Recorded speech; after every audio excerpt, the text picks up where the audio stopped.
today's episode, we're uncovering a fatal tragedy on Everest's northeast ridge, where a veteran Sherpa was publicly humiliated by his client at 25,000 feet and then watched helplessly as she climbed past the point he could save her.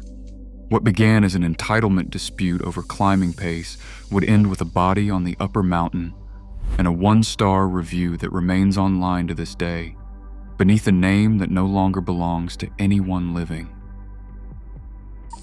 It was May 17th, 2017, on the North Col route of Mount Everest, the less traveled Tibetan side of the mountain, favored by operators offering lower permit costs and smaller crowds.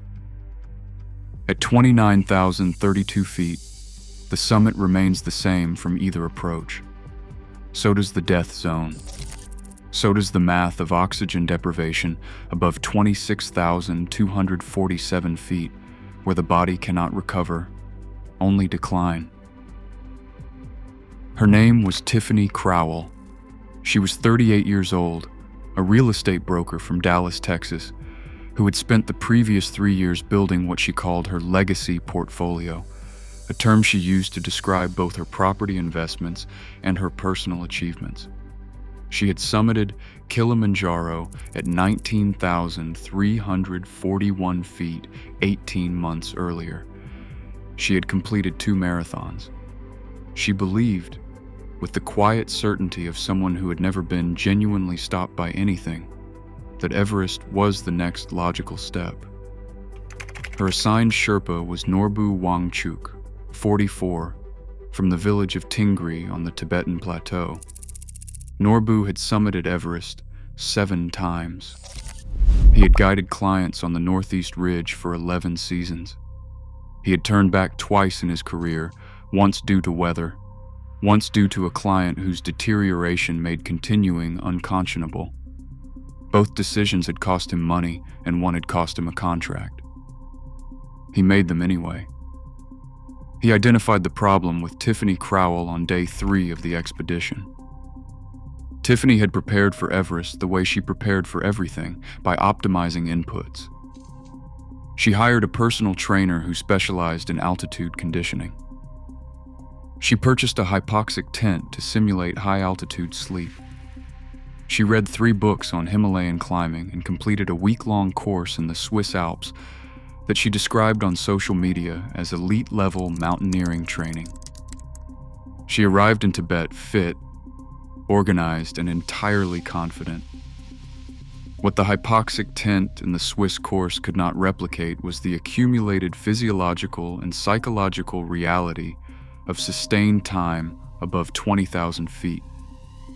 Fitness at sea level translates partially, not completely.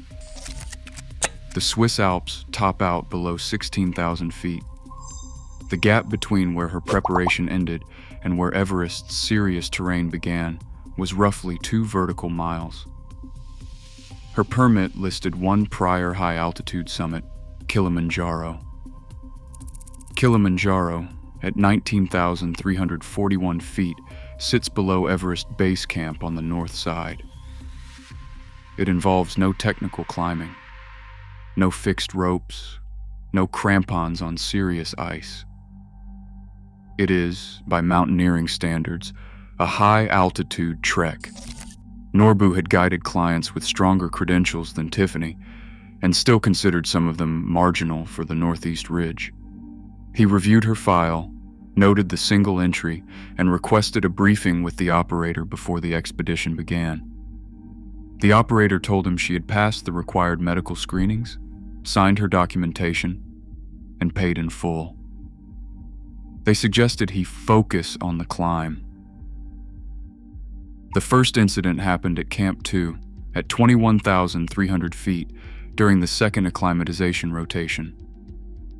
Norbu set a pace calibrated to Tiffany's demonstrated output from the previous rotation.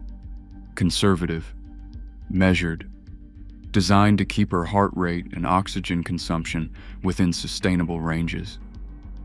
Tiffany found it too slow. She told him so directly, then passed him on the fixed rope and pushed ahead at her own pace. She arrived at the camp's cache point 12 minutes before him, breathing hard, and spent the next hour recovering while he waited with the remainder of their supplies. That evening, from her tent, she accessed the satellite Wi-Fi the operator provided for base camp communications and posted a review of Norbu on the outfitter's client portal. 1 star. The review said that her Sherpa was overly cautious to the point of being an obstacle, that he seemed more interested in going slow than helping her achieve her goals, and that she would be requesting a replacement guide if his attitude did not change. Norbu learned about the review 2 days later when the operator forwarded it to him with a note asking him to improve communication with the client. He read it once, deleted the message, and said nothing. Deleted. He did not request a replacement assignment. He did not reduce his safety standards. He continued guiding her with the same benchmarks he applied to every client, understanding that the review would follow him regardless of what happened next, and that his reputation for honesty was the only professional asset he actually controlled. The summit push began from the North Col at 10:15 p.m. on May 16th. Tiffany moved well through the lower sections. Her fitness was genuine, and the early hours of a summit push reward raw cardiovascular capacity before altitude begins dismantling it. She reached the first step at 27,890 feet ahead of schedule. Above the first step, the northeast ridge narrows and steepens, requiring careful movement on mixed terrain with significant exposure. The second step, a near-vertical rock band at 28,100 feet, is climbed via a Chinese-installed aluminum ladder and is considered one of the most committing sections on the mountain. Above it, there is no easy retreat.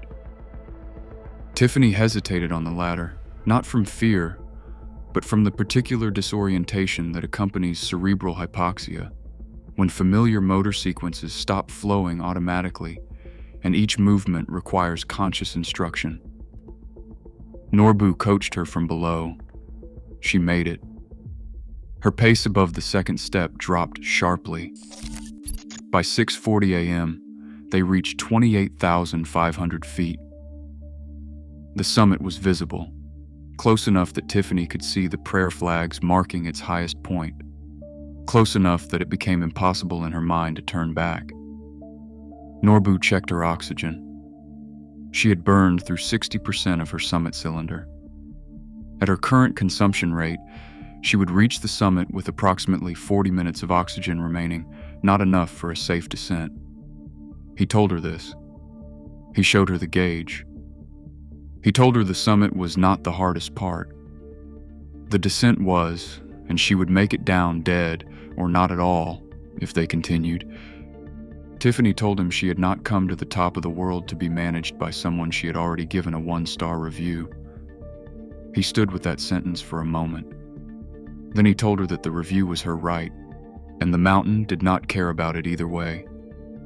He said he was asking her to turn around because he did not want to watch her die up here. She unclipped from the shared rope, moved to the fixed line, and continued upward alone. Norbu faced a decision that no amount of experience makes straightforward. Ascending after her meant depleting his own oxygen, chasing a client who had explicitly rejected his guidance. Descending meant leaving her alone above 28,500 feet with insufficient oxygen. He followed her. He did not catch her. Tiffany Crowell reached the summit of Mount Everest at 8:22 in the morning on May 17, 2017. She was one of 11 climbers to summit that day. She took photographs. She filmed a short video. She was, by every account from other climbers on the ridge, lucid and upright at the top. She died on the descent. The precise location was approximately 28,200 feet above the second step, where she sat down on the ridge and did not get up. Another climbing team found her and radioed for support. Norbu reached her position 40 minutes later. She was unconscious, her oxygen cylinder empty, her core temperature critically low. He administered his remaining dexamethasone and transferred his last oxygen reserve. It was not enough. Tiffany Crowell was pronounced dead at approximately 11:45 in the morning. Her body could not be recovered from the northeast ridge. It remains on the mountain. Norbu Wangchuk descended alone. He reached base camp the following day and filed his incident report with the operator in full, including his recommendations at each camp, his warnings above the second step, and the moment she unclipped from the shared rope. The one-star review was removed from the outfitter's portal 3 weeks later, after her family was notified. A cached version surfaced on a climbing forum within days. It is still findable. Norbu guided one more season on Everest before transitioning to lower altitude trekking routes in the Khumbu region.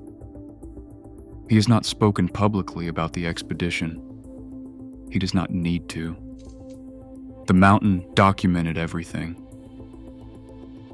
The summit does not negotiate. It does not care about your portfolio, your followers, your fitness scores, or your reviews. It offers one transaction: the conditions for survival, in exchange for the judgment to recognize them.